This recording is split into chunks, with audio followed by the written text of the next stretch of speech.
Hi అండి, అందరికీ నమస్కారం. Welcome to the Hindu voice channel. ఈరోజు భీష్మ ఏకాదశి అండి. భగవద్గీత పారాయణం చేయడానికి గుడికి అయితే వచ్చేసాము.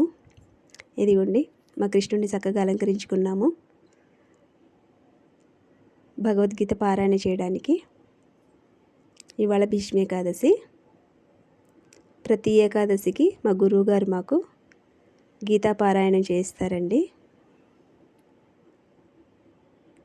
ఇదిగోండి ఇక్కడ కృష్ణుని అలంకరించుకొని కూర్చున్నా. ఇవాళ భీష్మ ఏకాదశి యొక్క ప్రాముఖ్యత గురించి కొంచెం క్లుప్తంగా తెలుసుకుందాం.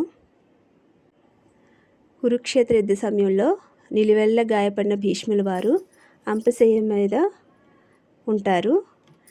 ఆ సమయంలో ధర్మరాజుకి విష్ణు సహస్రనామాన్ని బోధించి అనంతరం స్వచ్ఛంద మరణం అనే వరంతో విష్ణు సాయుధ్యాన్ని పొందుతారు. ఆయన భక్తికి మెచ్చిన కృష్ణ పరమాత్మ అష్టమి మొదలుకొని ద్వాదశి వరకు గల 5 రోజులు భీష్మ పంచంగా ప్రసిద్ధికి ఎక్కుతావని చెబుతారు. ముఖ్యంగా భీష్ముని మరణానంతరం వచ్చిన ఏకాదశి భీష్మ ఏకాదశిగా పరమ పవిత్రమైన రోజుగా చెప్పుకుంటారు. ఈ భీష్మ ఏకాదశిని జయ ఏకాదశి అని కూడా అంటారు. ఎందుకంటే ఈరోజు ఏ కార్యం తలపెట్టినా అది ఖచ్చితంగా విజయవంతం అవుతుందని నమ్మకం. ఈ రోజున శ్రీ మహావిష్ణువు భీష్ముడు బోధించిన విష్ణు సహస్రనామాలతో పూజించి పాండవులు కురుక్షేత్ర యుద్ధంలో విజయం సాధించారని ప్రతీతి. అటువంటి విష్ణు సహస్రనామ పారాయణం ఎంతో విశిష్టమైంది.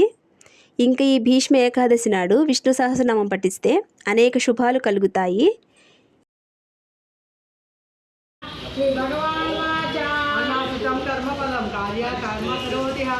सन्यासी च योगी च न निपुणा च चाक्रियः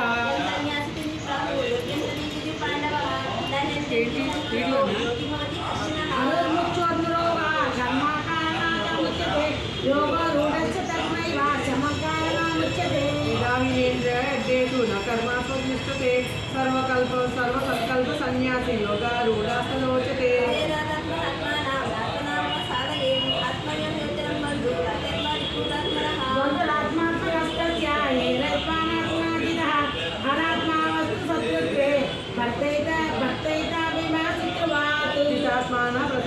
परमात्मा समाहितः शीतोष्ण सुख दुःखेषु तदा मानवाय मानवे ज्ञान विज्ञान तीर्थात्मा पुरास्तो जितेन्द्रियः युक्तो इच्छितो योगी नवलोष्टक शान्ति सुरुन्मतारुण्य दासीस् सुरुन्मतारुष्य दासीस् मध्यस्थ देशान बन्धुष साधुष्व चापापेषु समबुद्धिरिश्वसिते. తండ్రికిచ్చిన మాట నిలబెట్టుకోవడం కోసం జీవితాంతం బ్రహ్మచారిగా ఉన్న భీష్ముడికి ఈ పర్వదినాన తర్పణం వదిలితే సంతాన ప్రాప్తి కలుగుతుందని ఒక నమ్మకం. సంతానం ఉన్నవారి పిల్లలకు సద్బుద్ధులు కలుగుతాయని విశ్వాసమైన విష్ణు సహస్రనామాన్ని మనకి అందించిన భీష్మాచార్యుల వారికి నమస్కారం చేసుకుంటూ సెలవు.